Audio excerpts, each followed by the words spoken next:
So ayan na guys, nabuksan na natin. So dito makikita natin kung gaano kalaki yung sayad ng piston. Ito. Ayan. So malalaman natin dyan kung gaano yung sayad ng piston.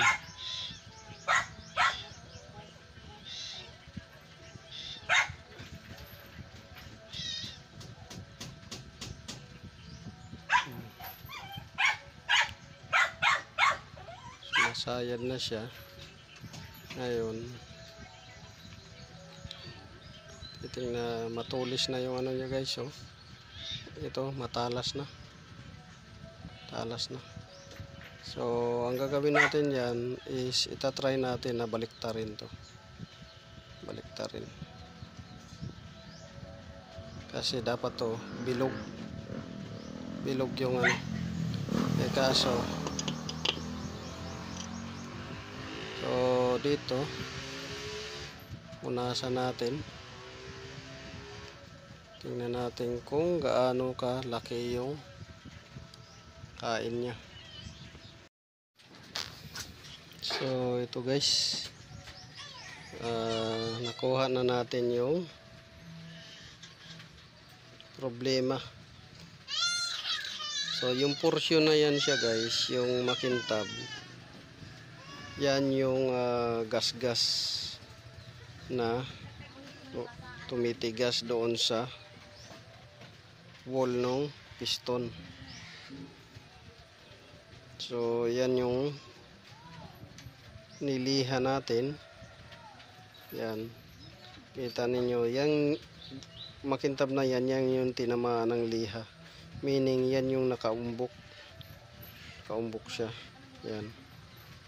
Pero yung dito sa kabila wala. Dito yan yung nakaumbok. So swabing na siya guys pagka umikot. So nilagyan natin ng palatandaan dyan kung saan yung may tama. So asimbulin na natin ito, hugasan muna natin, tapos hanapan natin to ng repair kit para mabuo. So good morning guys, welcome back to my YouTube channel. This is Autoboy Son. So nandito tayo sa ating ginagawang multi-cab car aircon repair, car aircon issue. So kung natandaan nyo guys yung video na i-repair natin na compressor, ito yun. So pakita ko sa inyo na kinabit na natin.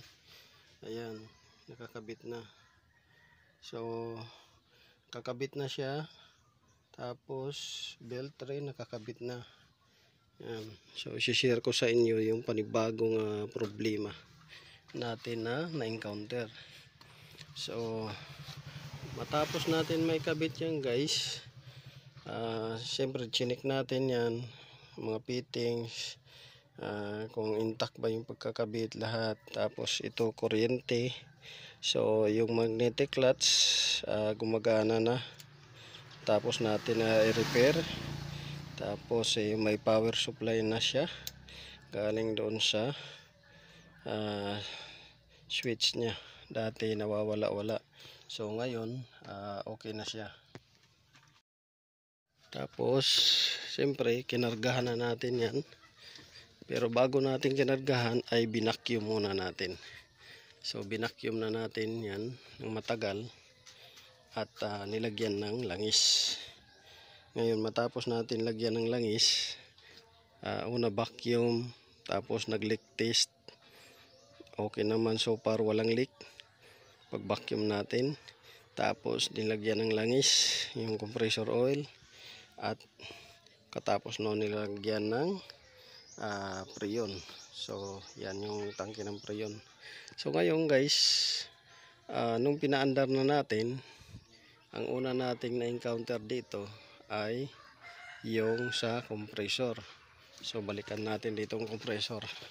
So nirepair na natin to, at naging okay yung repair.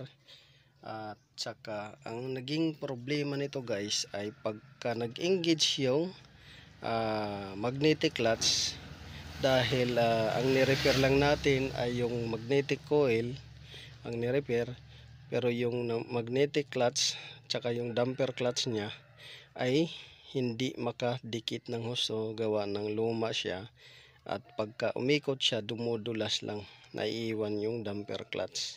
So pag naiwan yung damper clutch, siyempre umiikot yung bearing at sumasabay itong pulley. So may tendency siya na mag metal to metal contact, mag slide at uusok. So yan yung na-encounter natin ngayon. So ni-repair natin yung magnetic clutch coil, pero yung damper clutch dahil luma, at saka nilinis lang natin, niliha, at saka yung pulley na clutch niya ay luma. So nag-i-slide siya, hindi siya makadikit. So meaning to say, palitin na talaga siya. At dito naman tayo sa gauge, so sa bomba. Ngayon okay ang naging performance ng bomba, malakas. At yung sa high side din lakas. Normal naman sa high side, normal, at saka low side. Ngayon ang problema niya, pag sobrang lakas ng bomba is namamatay naman yung makina. So yun yung kumbaga, dahil na overhaul natin yung compressor, ay sumobra naman yung ganda ng bomba niya. So pag bomba niya ngayon ay pinapatay niya yung makina. So dahil sumasagad siya sa 20 ang bomba niya.